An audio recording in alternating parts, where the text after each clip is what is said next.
You're listening to the Abolitionist Roundtable, patriotic, red, white, and blue, conservative all-access radio, with your hosts, Del, Phil, and Janice. They're leading the charge and advancing the conservative revolution. Join the conversation at 734-822-1600.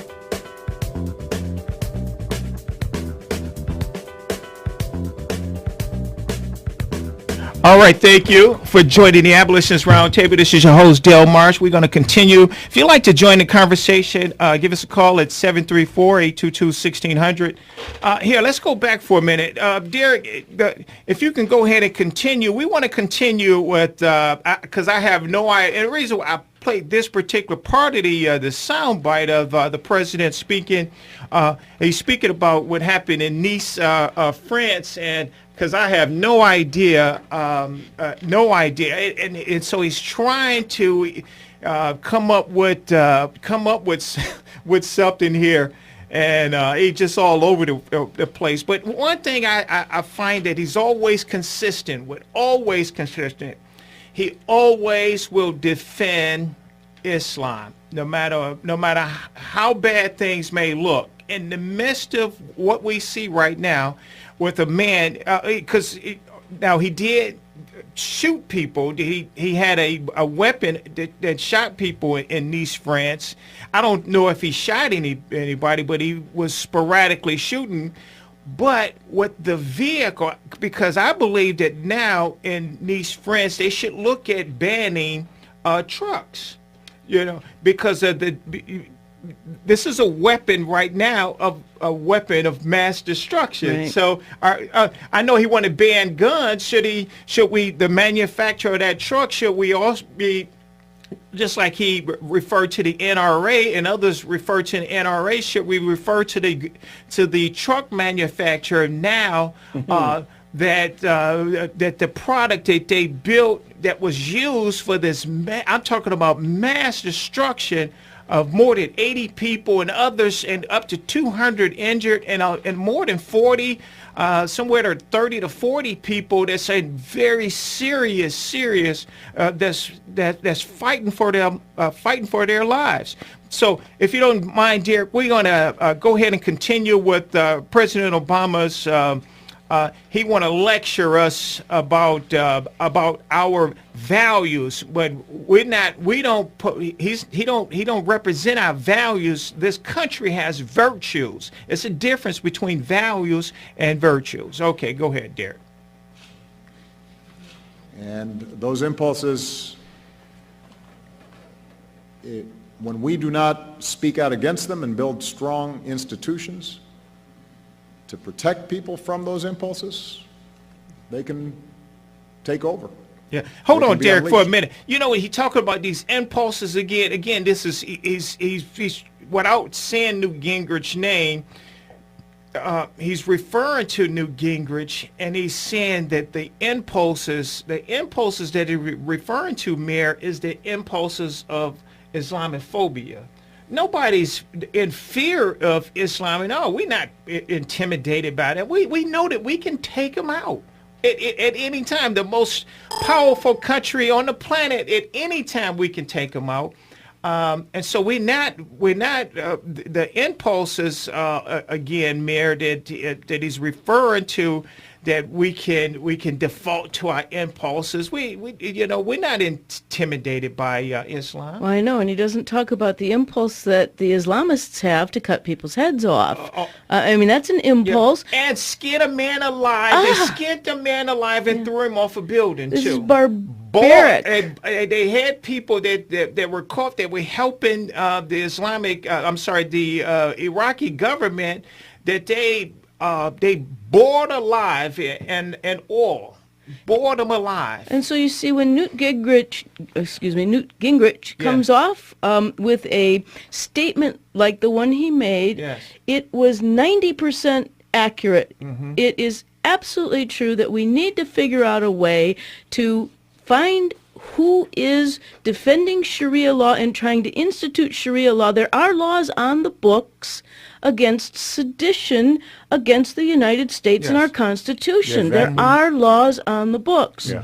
Now, maybe he didn't say it off the cuff as eloquently as he might had he had Yeah. time to write a speech. Yes. But the fact remains that 90% of what he said is absolutely true. Well, there's another thing too. We should be at war. We're not. We are But at we war. are. Yeah, Yeah. I'm talking about officially. Right.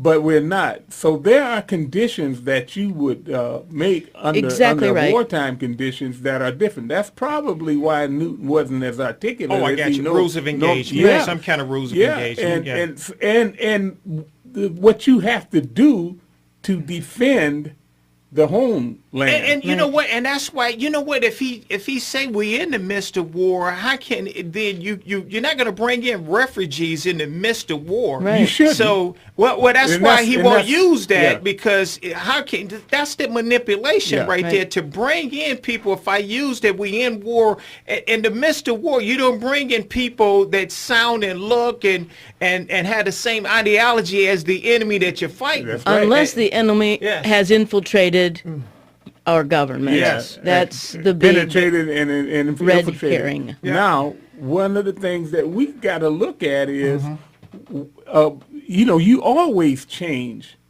even if you're not declaring war, even if Yes. you're doing a police action, you are doing things to protect the homeland that you normally wouldn't do under other conditions. Mm-hmm.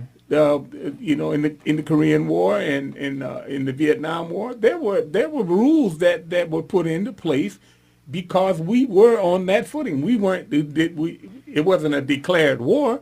So even still, right now, there should be some directives coming from the president because he has no problem with issuing executive orders for all the other stuff to take away rights from Yes. American citizens. Exactly. But yet and still, he doesn't want to take any rights from people that are coming to this country who have no rights until they get some type of status. How long is our Congress going to allow this to continue to happen? How many things does this president have to do that are anti-American, that are obviously on the side of Islam? How many things is he going to have to do before they're going to stop and say, wait a minute, we have a coup going on in the United States of exactly right. America? We do too. And one other thing about the rules of engagement, Yes. what we're doing is we're bringing in numbers of people since he is the president. He's bringing people from all over the world Right. in here.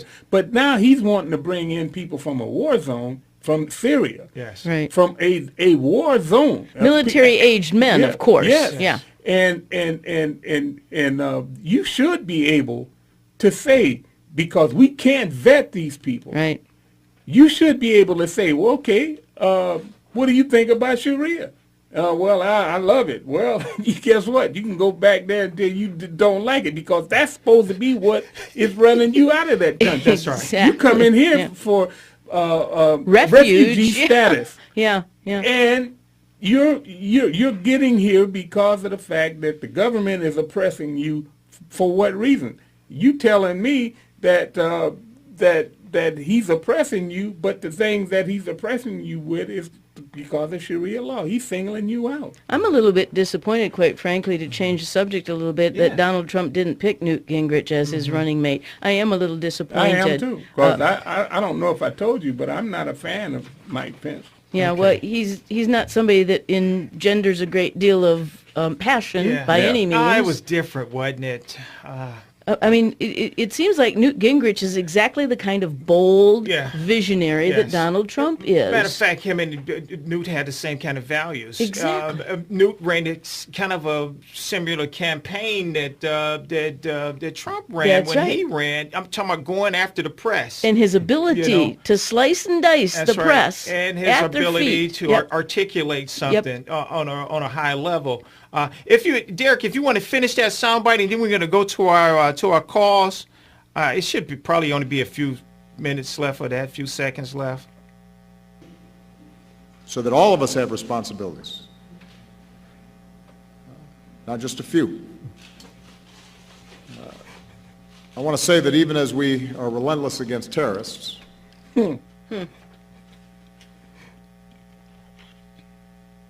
Okay. That was it, huh?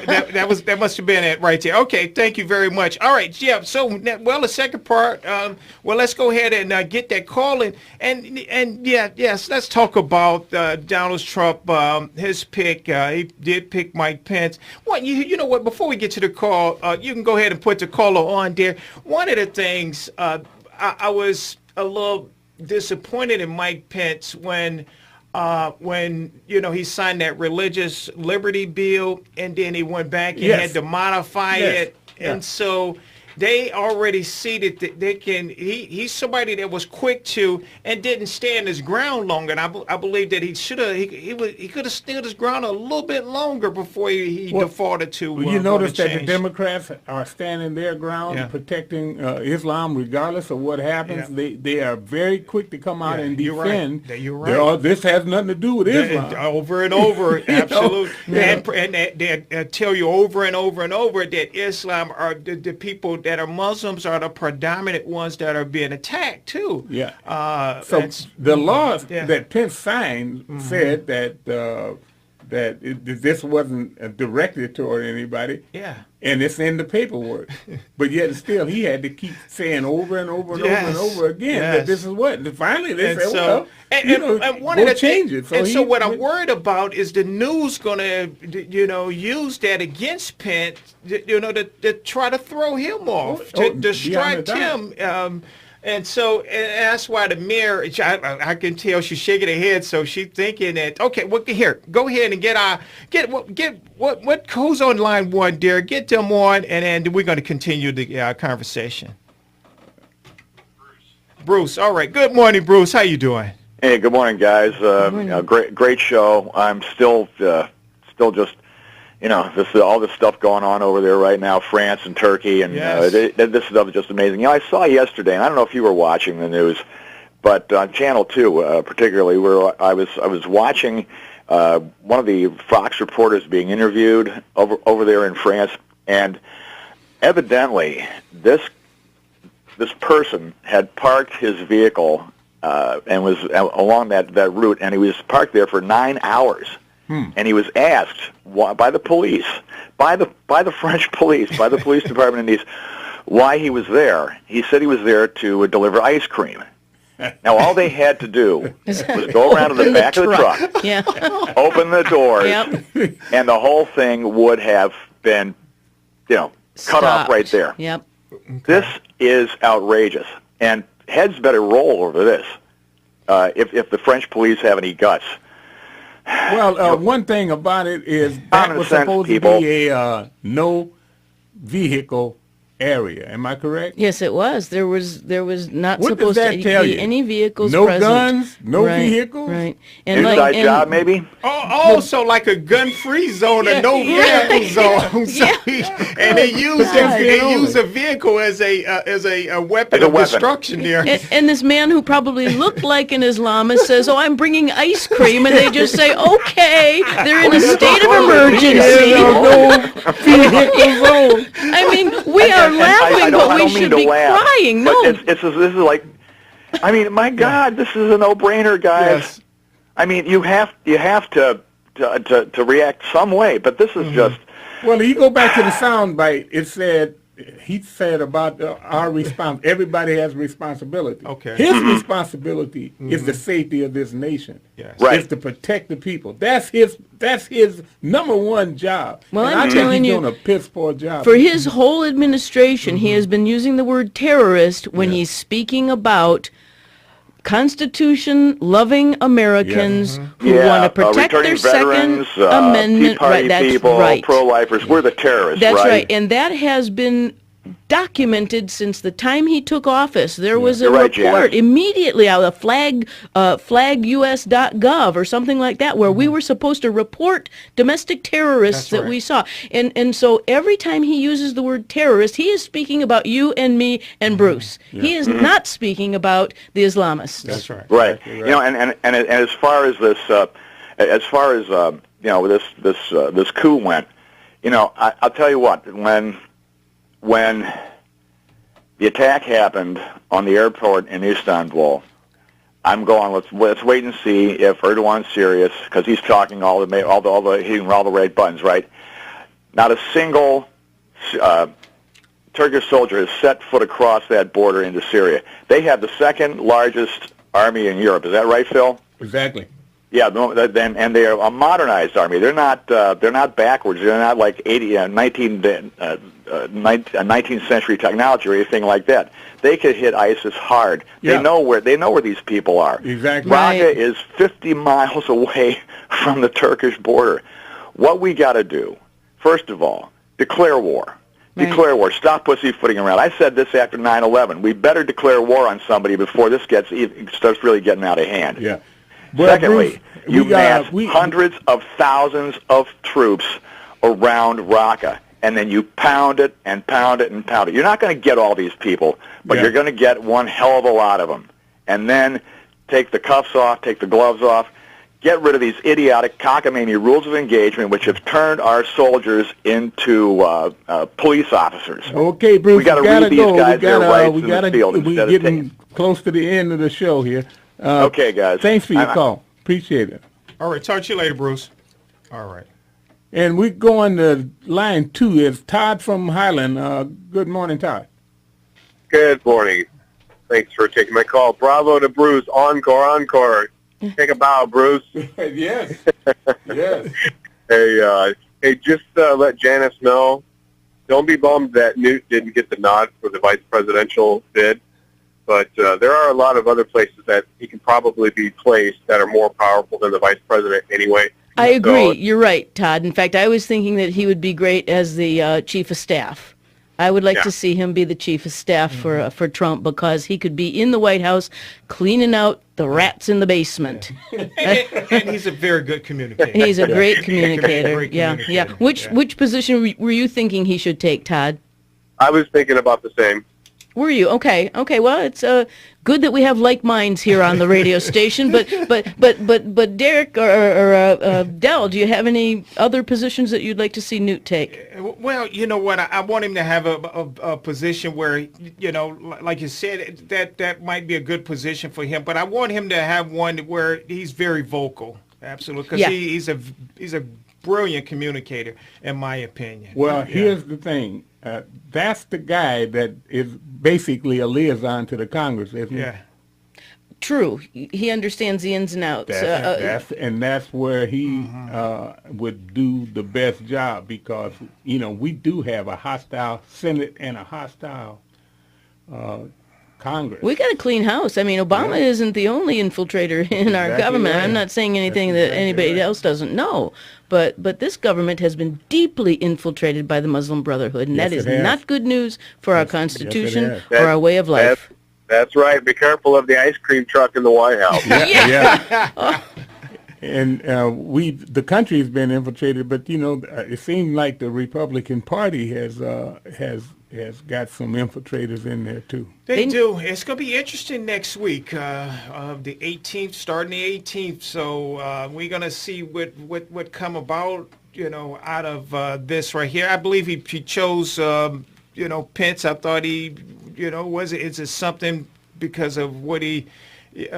Pence can bring. You know, Pence is somebody that worked in the intelligence area before. You know, so we'll see what happened next week. I can't help but feel that I can't help but. I'm sorry for interrupting, Del, but I can't help but feel that that actually Trump has capitulated to the establishment with picking Pence, because I can't picture those two even sitting across the table having a good conversation because of the evangelical vote. Well. Yeah, but see, he already had the evangelicals supporting him. Yeah. Who is he trying to appeal to by bringing in a really mild kind of guy? Now, I met Mike Pence in 2010, and he gave a presentation at the American, what was that, the AFP, Americans for Prosperity. They had a Washington, D.C. conference, and Mike Pence was one of the speakers. And then after he spoke, I kind of nosed my way and got along beside him, and actually was very complimentary to him because he is a good speaker. He gave a very nice presentation, but he just doesn't have the fire. Yeah, he doesn't have that. But Thanks a lot for your call, Todd. And we're going to go to line number 1 and talk to Walter from Belleville. Good morning, Walter. Hey, guys. Hey, Good morning. Walter. Oh, man. We're honored He that got you up called early. us. He got up early here. Yeah, man. I was telling Derek, this is a rare occasion for me. I don't normally sleep in, you know. Can't do that on Saturday mornings. Yeah, I might just, listen to myself, get up a little earlier. But, hey, real quick, let me make a statement about Mike Pence. Let's take a trip down memory lane about that. You guys remember that debate with Paul Ryan and Joe Biden? Kind of. Yes. Joe Biden kicked his butt. Yes, he did. Yes, he did. He looked like a scared raccoon. Yeah. When Joe Biden just walked all over him, cut him off, and I'm just hoping this Mike Pence guy is not a wimpy, impy, skimpy, passive guy doing the debate. Because if he's like, already he's talking, it sounds like to me he's talking that same crap that John McCain was talking about. I don't believe in doing this. I don't believe in going dirty. You better go dirty. I ain't got time to be hearing that nonsense. Yeah, you're right. You're right. I've got the same concerns about him that you do, Walter. But I think if he is elected, if Trump is elected. When? You mean when he's elected? Yeah. Yes. Yeah. Okay. But Pence, as the vice president, will be dealing with the Senate. The chief of staff is going to be dealing with those snakes in that House of Representatives. Well, that's true. The vice president is more of like a what do you call it? Just kind of a show, kind of a. He's only really involved if the Senate has a tie vote, and then he makes the decision. Yeah. But still, he has the ear of the president, and I don't know. Maybe Donald Trump thinks he needs someone that's quiet and genteel, and that's what Mike Pence is. Well, here, Walter. What if he? Now, I'm with Walter. Because before we can get to the White House, we talk about the debates. I'm excited about the debates coming up because I want him to. If it's this Elizabeth Warren, she's kind of out there, and so he's gonna have to control her. And he, like you said, Walter, can't be soft-spoken with, even though she's a woman, cannot be soft-spoken with her. Well, you got to be bold with her. You think it's going to be vice president? I think she probably will pick that old. I have no idea, quite frankly. You don't think so? Go ahead, Walter. I'm sorry. Yeah, Hillary, Jezebel Hillary. She's going to come on strong. We know that. And whoever she picked, like I said, I don't want them to walk over Pence. If he's a wimpy, if he's skimpy, soft-spoken crap, that ain't cutting this. We've been losing all types of elections because of people that don't want to mudsling and call them a bunch of liars and everything else. I wish I could debate with one of them. I'm jumping out of windows and everything else. I ain't got time to be. I ain't got time. The problem is like with certain Christians, they're too nice. Too passive. We don't need them. That nice crap ain't gonna get us nowhere. Yeah. Well, Walter, I thank you for giving us a call this morning and getting up early with us. And it's been a pleasure talking with you. And don't be a stranger. All right, Walter. Thanks a lot. All right. All right. Well, Proverbs 29:2 says, when the righteous are in authority, the people rejoice, but when the wicked beareth rule, the people mourn. I want to wish everybody a good morning because the wicked are ruling our country right now. Yeah, I want to say 1 Timothy 2:1, it says, pray for all those that are authority that we may lead a quiet and peaceable life in all godliness and honesty. So we need to pray for our leaders, and then people like us and the rest of people, we need to fight too. Pray and then go ahead and fight. Yeah, that's what Jesus said. He said, sell your cloak and buy a sword. So people talking about he was a passive guy, but when you talk about selling your cloak to buy a sword, it's time to. He was a warrior for righteousness, as we all should be. See you next week, folks.